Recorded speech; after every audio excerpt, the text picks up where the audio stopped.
السلام علیکم ورحمۃ اللہ وبرکاتہ۔ ریڈیو قطر آپ سے مخاطب ہے۔ سیف الرحمن سے آج کا دوسرا نشریہ سماعت فرمائیے۔ ابتدا میں پیش خدمت ہے اہم خبروں کا خلاصہ۔ صاحب اسم و امیر کل بریگیڈیئر محمد بن عبداللہ العطیہ کے نام سے موسوم فضائیہ کے کالج سے فارغ التحصیل ہونے والوں کی تقریب تقسیم اسناد کی سرپرستی فرمائیں گے۔ صاحب اسم و امیر نے خادم الحرمین سے تعزیت کا اظہار کیا ہے اور بین الاقوامی پارلیمانی یونین کے صدر کے ساتھ تعاون کے شعبوں پر ان کی بات چیت ہوئی ہے۔ دنیا میں کورونا وائرس سے متاثر ہونے والوں کی تعداد اب 100 ملین کے قریب ہو گئی ہے۔ اور اطالوی وزیر اعظم نے آج باضابطہ سرکاری طور پر اپنے عہدے سے استعفیٰ دے دیا ہے۔ سامعین، یہ تھا اہم خبروں کا خلاصہ، اور اب پیش خدمت ہے ریڈیو قطر سے آج کا دوسرا مفصل نشریہ۔ بسم اللہ الرحمن الرحیم۔ صاحب اسم و امیر شیخ تمیم بن حمد آل ثانی کل بدھ کے روز فضائیہ کے بریگیڈیئر محمد بن عبداللہ العطیہ کالج سے فارغ التحصیل ہونے والوں کی 8ویں تقریب تقسیم اسناد کی سرپرستی فرمائیں گے۔ یہ کالج فضائیہ کے العدید اڈے میں واقع ہے۔ صاحب اسم و امیر شیخ تمیم بن حمد آل ثانی سے آج بین الاقوامی پارلیمانی یونین کے سربراہ جناب دعاتی پاشیکو نے ملاقات کی۔ صاحب اسم و امیر نے ملاقات کی ابتدا میں انہیں اس سیشن کے لیے بین الاقوامی پارلیمانی یونین کا سربراہ بنائے جانے پر مبارکباد دی اور ان کی کامیابی کی تمنا کا اظہار کیا۔ بین الاقوامی پارلیمانی یونین کے سربراہ نے بھی بین الاقوامی پارلیمانی مشترکہ تعاون کے فروغ کے لیے قطر کی کوششوں پر صاحب اسم و امیر کا شکریہ ادا کیا اور اس سال اکتوبر کے مہینے میں مجلس شورا کے انتخابات کرانے کے اعلان پر صاحب اسم و امیر کو مبارکباد دی۔ آج کی اس ملاقات میں باہمی تعاون کے شعبوں اور انہیں فروغ دینے کے وسائل کا بھی جائزہ لیا گیا ہے۔ وزیر اعظم و وزیر داخلہ شیخ خالد بن خلیفہ بن عبدالعزیز آل ثانی سے بھی بین الاقوامی پارلیمانی یونین کے سربراہ جناب دعاتی پاشیکو کی ملاقات ہوئی ہے، جس میں قطر اور اس یونین کے درمیان تعاون کے شعبوں اور انہیں مزید وسیع کرنے کے وسائل کا جائزہ لیا گیا ہے۔ پھر دو طرفہ دلچسپی کے متعدد موضوعات بھی آج کی اس ملاقات میں زیر بحث آئے ہیں۔ اس سے قبل مجلس شورا کے اسپیکر جناب احمد بن عبداللہ بن زید آل محمود اس امر پر اپنے فخر و اعتزاز کا اظہار کر چکے ہیں کہ بین الاقوامی پارلیمانی یونین کے سربراہ نے اپنے پہلے سرکاری دورے کے لیے قطر کا انتخاب کیا ہے۔ جناب دعاتی پاشیکو نے قطر کی دانشمندانہ پالیسیوں اور دنیا میں امن و ترقی کے لیے دوحہ کے کردار کو سراہا ہے۔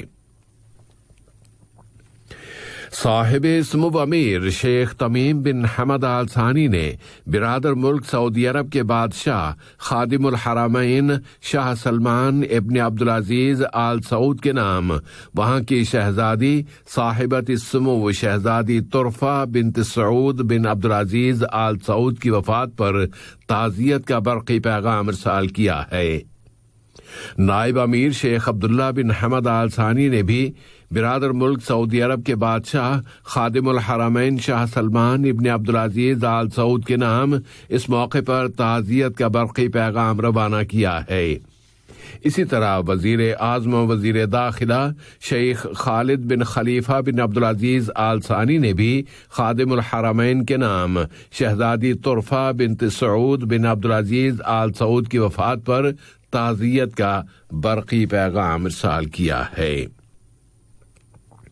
صاحب اسم و امیر شیخ تمیم بن حمد آل ثانی نے جمہوریہ بھارت کے صدر رام ناتھ کووند کے نام یوم جمہوریہ اور آسٹریلیا کے گورنر جنرل جناب ڈیوڈ ہارلی کے نام ان کے ملک کے قومی دن کے موقع پر مبارکباد کے برقی پیغامات ارسال کیے ہیں۔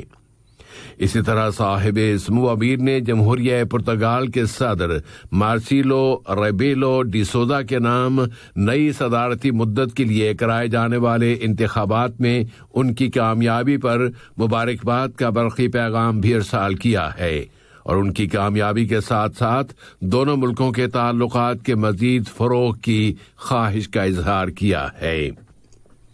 اسی طرح وزیر اعظم و وزیر داخلہ شیخ خالد بن خلیفہ بن عبدالعزیز آل ثانی نے جمہوریہ بھارت کے وزیر اعظم جناب نریندر مودی کے نام یوم جمہوریہ اور آسٹریلیا کے وزیر اعظم جناب اسکاٹ موریسن کے نام ان کے ملک کے قومی دن کے موقع پر مبارکباد کے برقی پیغامات روانہ کیے ہیں۔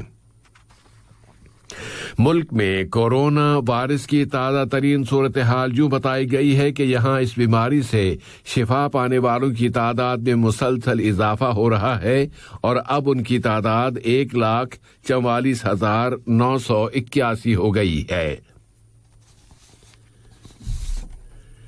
عالمی سطح پر اس وائرس سے متعلقہ صورتحال یہ ہے کہ اس سے متاثر ہونے والوں کی تعداد اب 100 ملین کے قریب ہو گئی ہے۔ صحت کی عالمی تنظیم WHO نے متنبہ کیا ہے کہ اینٹی وائرس ویکسین کے حصول کے لیے امیروں اور غریبوں کے درمیان شگاف اور خلیج بڑی ہوتی جا رہی ہے۔ اس نے مزید کہا ہے کہ اس کے سسٹم کو دنیا میں اس وبا کی روک تھام کے وسائل پھیلانے کے لیے اور اس میں تیزی لانے کے لیے مزید $26 بلین کی ضرورت ہے۔ دنیا میں وائرس کی تبدیل شدہ شکلوں کے بارے میں تشویش میں اضافہ ہو رہا ہے کہ نووا کورونا وائرس کی یہ نئی نسلیں زیادہ ہلاکت خیز ہیں اور ان سے بچاؤ کے لیے دوبارہ مکمل لاک ڈاؤن اور احتیاطی اقدامات کی سختی سے پابندی کرنا پڑے گی، جبکہ دسمبر سن 2019 سے اب اس وقت تک اس وبا سے متاثر ہونے والوں کی دنیا بھر میں تعداد 100 ملین کے قریب ہو گئی ہے اور اب تک 60 ملین باشندے صحت یاب ہو چکے ہیں۔ دنیا کے کئی ملکوں میں ویکسین کی مہمیں جاری ہیں تاکہ ان کی اقوام کو اس وبا سے بچایا جا سکے اور اس سے ہونے والے اقتصادی اور سماجی نقصانات میں کمی لائی جا سکے، لیکن سوال پھر بھی برقرار ہے کہ آخر یہ عالمی وبا کب اور کیسے ختم ہوگی۔ ایران کے ایٹمی پروگرام کے بارے میں اس کے اور امریکہ کے درمیان کشیدگی کے حوالے سے تہران نے اعلان کیا ہے کہ اگر ایران کی ایٹمی سرگرمیوں کی نگرانی کے لیے جوہری ایندھن کی بین الاقوامی ایجنسی کی نگرانی کے لیے خصوصی پروٹوکول کی دوسرے فریقوں نے بھی پابندی نہ کی تو وہ بھی اس اضافی پروٹوکول پر عمل درآمد بند کر دے گا۔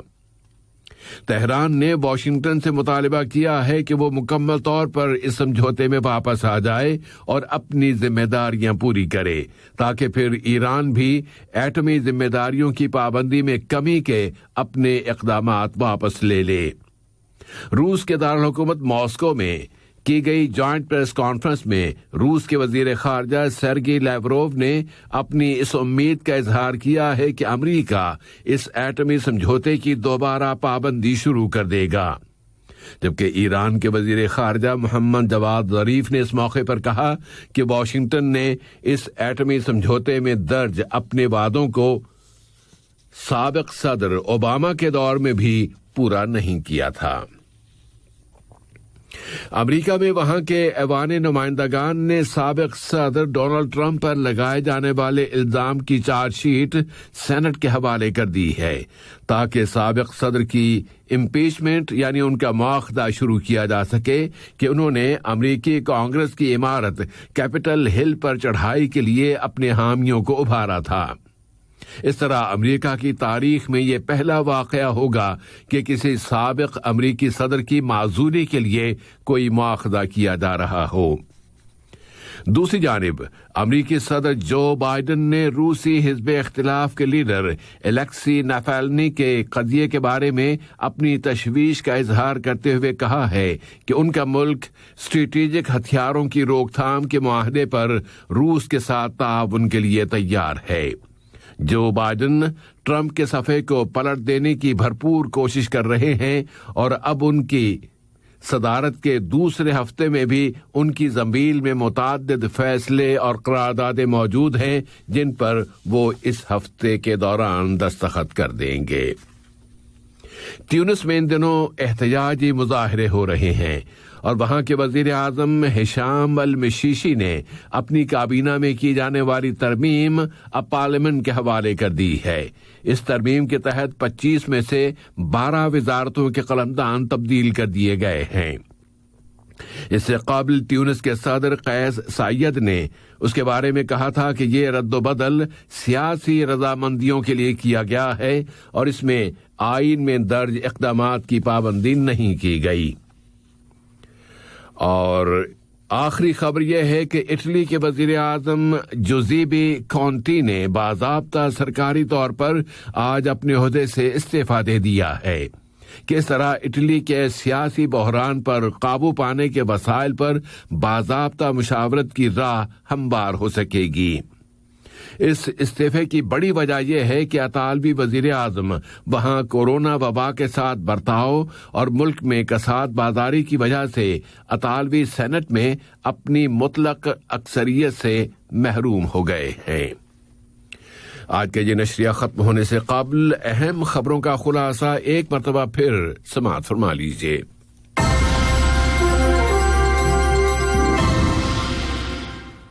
صاحب اسم و امیر کل بریگیڈیئر محمد بن عبداللہ العطیہ کے نام سے موسوم فضائیہ کے کالج سے فارغ التحصیل ہونے والوں کی تقریب تقسیم اسناد کی سرپرستی فرمائیں گے۔ صاحب اسم و امیر نے خادم الحرمین سے تعزیت کا اظہار کیا ہے اور بین الاقوامی پارلیمانی یونین کے صدر کے ساتھ تعاون کے شعبوں پر ان کی بات چیت ہوئی ہے۔ دنیا میں کورونا وائرس سے متاثر ہونے والوں کی تعداد اب 100 ملین کے قریب ہو گئی ہے۔ اور اطالوی وزیر اعظم نے آج باضابطہ سرکاری طور پر اپنے عہدے سے استعفیٰ دے دیا۔ ریڈیو قطر سے آج کا دوسرا نشریہ اپنے اختتام کو پہنچا۔ اگلا نشریہ کل صبح 9 بجے۔